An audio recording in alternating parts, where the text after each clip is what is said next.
Walk into your kitchen, not your refrigerator, your pantry. Open a cabinet.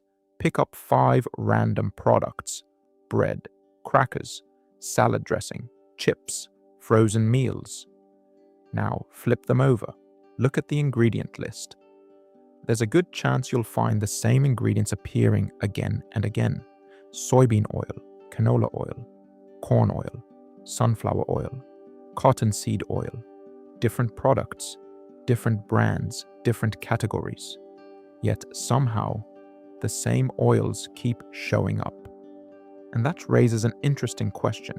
How did these oils end up in almost everything we eat? Because once you see it, you can't unsee it. This isn't about fear. It's not about trends, and it's not about conspiracy theories. It's about awareness. One ingredient, thousands of products, millions of people consuming it every day. How did that become normal? And why are more people starting to ask questions about it? Because the answer tells us a lot about how modern food really works. The food environment changed 50 years ago. Most meals looked very different. People still ate unhealthy foods. People still made poor choices. But the food environment itself was simpler. Today, walk through a modern supermarket. The average person is surrounded by thousands of packaged products: bright packaging, health claims, convenience, shelf life, marketing, everything designed to grab attention. And hidden inside many of those products, you'll often find the same oils, again and again and again. The question isn't whether these oils exist. The question is why they became so dominant. Retention spike. Think about this. If one ingredient keeps appearing in product after product, shouldn't we ask why? The label test. Let's do something simple. A test, not tomorrow, not next week. Today, go to your kitchen. Pick up 5 products, any 5. Bread, cookies, crackers, sauces, frozen meals. Now read the labels. How many contain soybean oil? How many contain canola oil? How many contain sunflower oil? Most people are surprised, not because the oils are there, but because they're everywhere. And that's when people begin paying attention. Why are they everywhere? So why did this happen? The answer is actually simple: cost, availability, shelf life, scalability. These oils became extremely useful for the food industry. They were inexpensive, easy to produce, easy to transport, easy to include in processed foods. And once something becomes profitable, it spreads fast, very fast. That doesn't automatically make it good or bad, but it does explain why these oils became part of modern eating habits. This question has attracted attention from many health educators over the years. One of them is Dr. Berg, a health educator known for discussing metabolism, nutrition, insulin, and hormonal health. According to Berg, one of the biggest challenges in modern nutrition is that people often consume ingredients repeatedly without realizing how frequently they're exposed to them.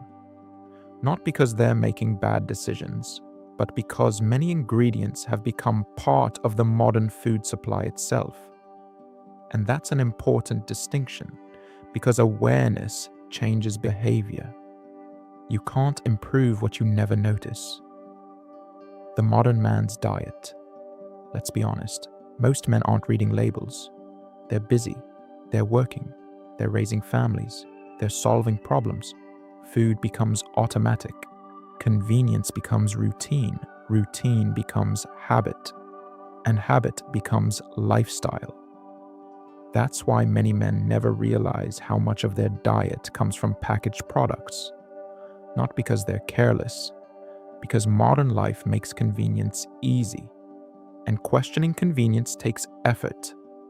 Imagine a man named Michael, 43 years old, works hard, busy schedule.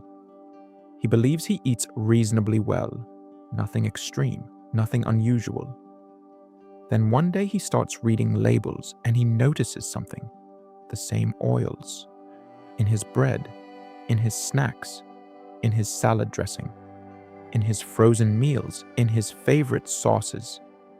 For the first time, he begins asking questions, not because someone told him what to think, because he noticed a pattern, and patterns matter. Here's the real question. Do you eat seed oils? Almost certainly, most people do. The more important question is, how often? Every day, every meal, several times a day? Because frequency changes the conversation. What should men pay attention to? This isn't about becoming obsessed, and it's not about eliminating every processed food overnight. It's about becoming aware, reading labels, understanding ingredients, paying attention, asking better questions. Because strong men don't just manage their workouts, they manage their habits. And food habits are part of that equation. Sometimes the biggest improvement isn't adding something new. It's noticing what was already there.